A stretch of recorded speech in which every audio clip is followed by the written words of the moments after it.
The South African Bureau of Standards has been in existence for 75 years. Actually, this year is the 76th year. We celebrated our 75th anniversary last year. So it goes back, several decades, providing standards, quality assurance services over the number of decades. And basically, it's has a legislated mandate. It's mandated by legislation, which is the Standards Act, and it's been revised on numerous occasions. The latest Standards Act is the Act of 2008. And that act is governed by the Department of Trade and Industry and Competition. And it specifically identifies the SABS, or mandates the SABS to develop, promote, and maintain South African national standards, as well as promote quality amongst products, services for domestic and export markets. And lastly, not forgetting a provision of conformity assessment services. The type of conformity assessments that the SABS provides includes testing services, certification services, inspection services, verification services, and not so much to the extent of conformity, but training services as well. So these all complement the standards division in terms of developing standards, because the conformity assessments are aligned to the standards that we developed. So standards play a very important role in facilitating trade. I think there's a statistic that shows that 98% of goods that are moved throughout the world are dependent on standards. And that's how critical standards are. Standards, they play an important role in the sense that they actually define specific requirements. And these are basically minimum requirements. Either there could be specifications, they could be guidelines, they could be characteristics of products and processes. And these are fundamentally the pillars of ensuring that a product or a service is fit for purpose and allowing these products to move across borders and even domestically as well. So it gives a level of confidence that a product or a service is one of trust and one that basically the consumer or the procurer can trust in terms of health and safety and quality of the products. Standards create those opportunities for these products to be exported.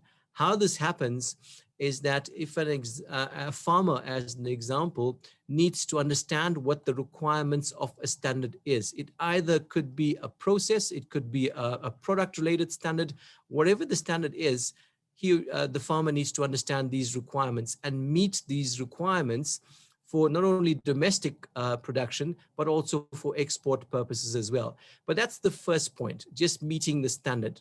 Getting access to the standard, meeting the standard, producing, manufacturing, and adhering to the standard.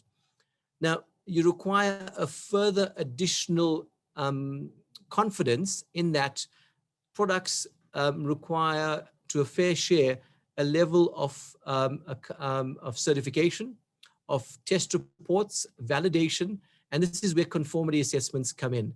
So a farmer, upon meeting a standard requirement, has to go further, because for export purposes and to allow for easy goods and services to be moved and across borders, certificates which are recognized regionally, globally, will suffice in the export of products. So you want to make sure as a farmer that you meet export requirements, which could require certification of your product, could be a system certification or a product certification.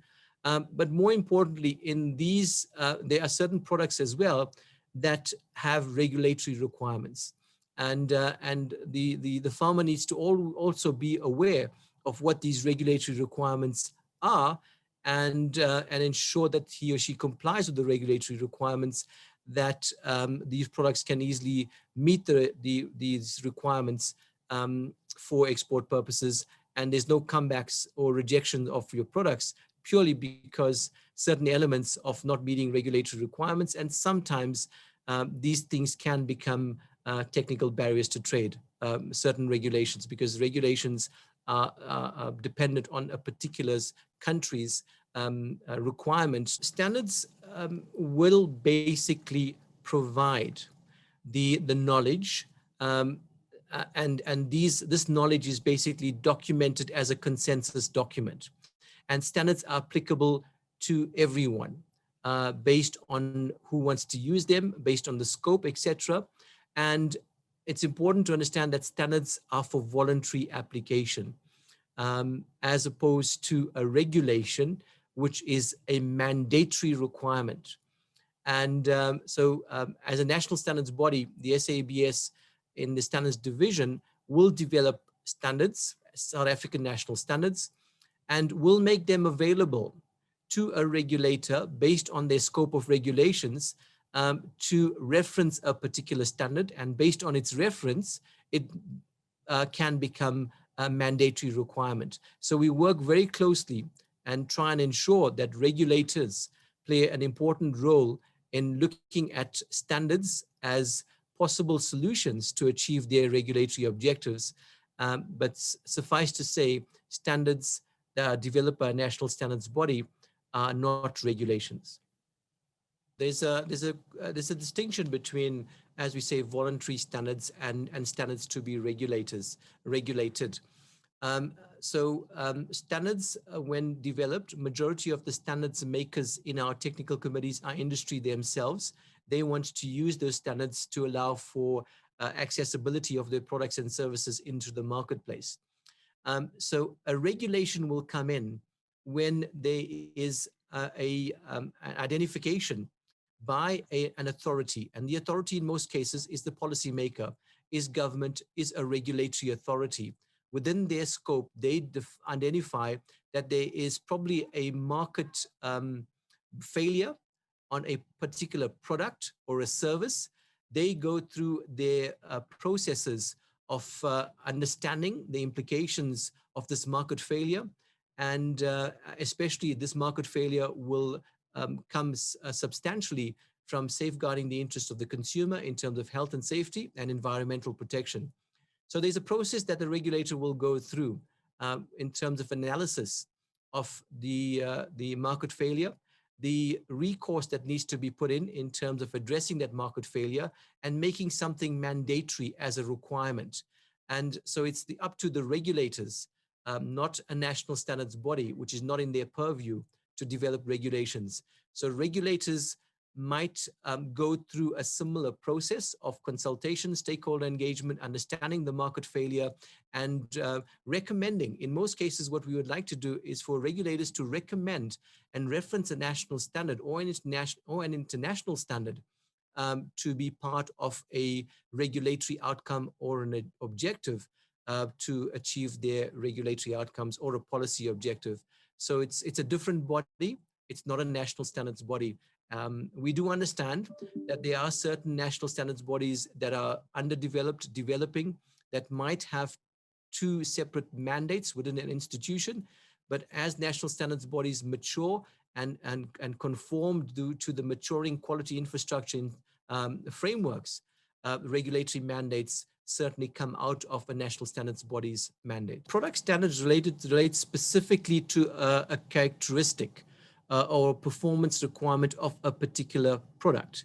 And therefore the difference with a process standard is basically the how, what needs to happen as part of activities that a manufacturer or a service provider needs to go through.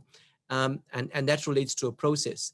Now, interrelated processes results in a system, and therefore we have a number of management system standards. Typical example is the ISO 9001, the most well-known standard, most well-known management system standard, which is the QMS, ISO 9001, and that relates to a system, and that relates to interrelated processes. So it does, a process standard does not necessarily confirm that a product meets a particular specification, characteristic, or a requirement. You might have a product-related standard which a manufacturer or a farmer needs to adhere to, as opposed to a process standard which has different requirements that the manufacturer or a farmer needs to meet. They can be interdependent, and they can have mutual requirements or exclusive requirements depending on the markets that you want to access. So as an example, if you want to access a market that requires a scheme, which is system certification, they might say that the requirement is that you need to be FFSC compliant, which is system certification. On the other hand, another market might say, I need a standard against this particular product. And an example could be, we just recently published a standard on essential oils, which is essential oil for geranium, that gives you very clear specifications on the color, the chromatography characteristics, etc., that the product needs to meet. So different requirements, but they're two very different requirements in terms of market access. There is a place in the market for private standards bodies, but we need to understand that these private setting bodies develop standards for a particular niche market, for a particular intention in the marketplace. They are not national standards.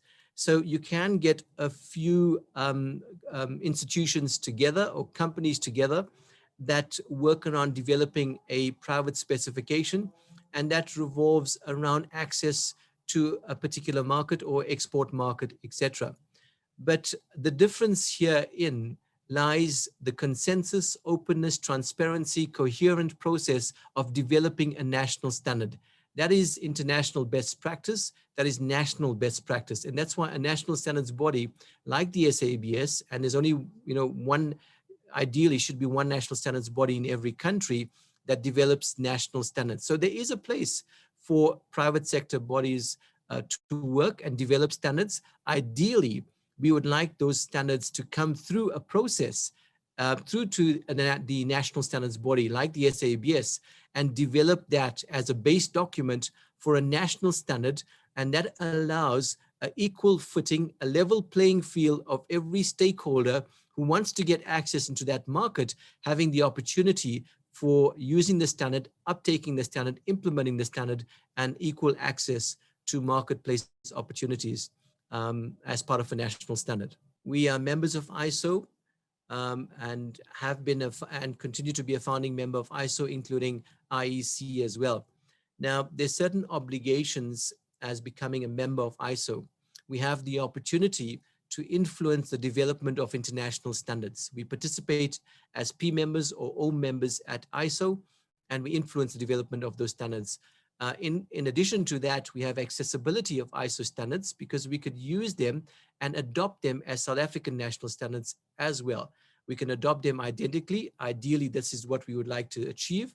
But where there's peculiarities and subtle changes regarding certain things like geographical differences, climatic differences, technological differences, etc., we can adopt these standards with modifications. And that's the structure of ISO. We have international state-of-the-art best practice solutions that we could use in South Africa, and it allows for us to export our products out as part of our industrialization ambitions as well, out of the country, through the globe, throughout the world. ARSO, on the other hand, is the regional standards bodies. ARSO has a direct impact or plays a direct role on the intercontinental free trade area. And they are ultimately responsible for harmonization of standards within the various national standards bodies in the continent, which will result in an ARS standard, African Regional Standard, which is a harmonized standard. And this harmonized standard text solution allows for easy movement of goods and services within the African continent. So it plays a pivotal role in advancing the African continental free trade area, which has recently been launched, and I think is moving ahead with steam in terms of getting all the countries together, working together, harmonizing standards, amongst other things as well, but harmonizing standards which allow for an increased amount of intra-regional trade. The export market on any product and service, so let's take essential oils from this perspective, is that you need to understand what the market requirements are locally and what the market requirements are for export opportunities. For export opportunities, ideally, you should be looking at standards. And the first point of entry would be, what is a national standard that is available that is ideally an adoption of the international market that you seek to get into? So it most likely will be an ISO standard. So the first point of entry is go and do some research in terms of the standards. Firstly, the products that you have and under development and production. Is there a national standard to it? Is there an international standard to it? And have SABS adopted the international standard? And having that access to that standard, you need to look at the requirements of that standard. Now, the standard might be twofold, as we pointed out. It could be a product-related standard, or it could be a system-related standard. And you need to look at both, because different markets require different certifications or different requirements to meet the accessibility of your product into that market. So look at both process, product, and maybe system as well. And start developing. The ideal thing is you want to look at a system. And most of the cases, system standards provide the opportunity for farmers to enter international markets. It could be ISO 9000, it could be HACCP, it could be FFSC. Try to articulate a methodology of aligning your processes and procedures towards an international standard. So research, access to that standard through the SABS. Once you've done that, the next step is you may require, and in most cases, some degree of third-party validation that you are meeting the requirements of the standard.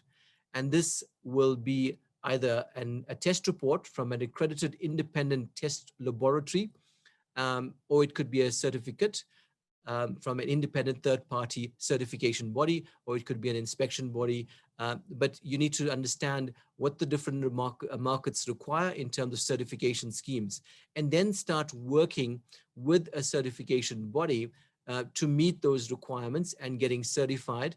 Or directly, if it requires a test report only, then you could submit samples to a test house that will be able to provide you with an independent test report to validate your product meeting that requirement.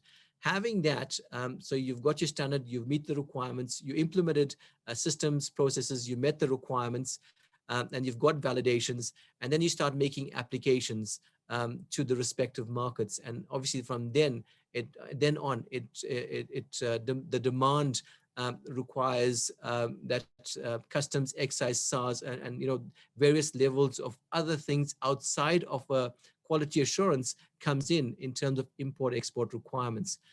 So that's basically from a quality infrastructure perspective in terms of what needs to happen to support a farmer for export requirements. There are regulations. I think in these particular products as well, there will be regulations, and you need to clearly understand what the regulatory requirements are, and hopefully the regulatory authorities locally as well could assist you, because there could be elements of mutual recognition of conformity assessments, mutual recognition of regulations as well, that could support your penetration of the product into an export market and allow that as an easier process.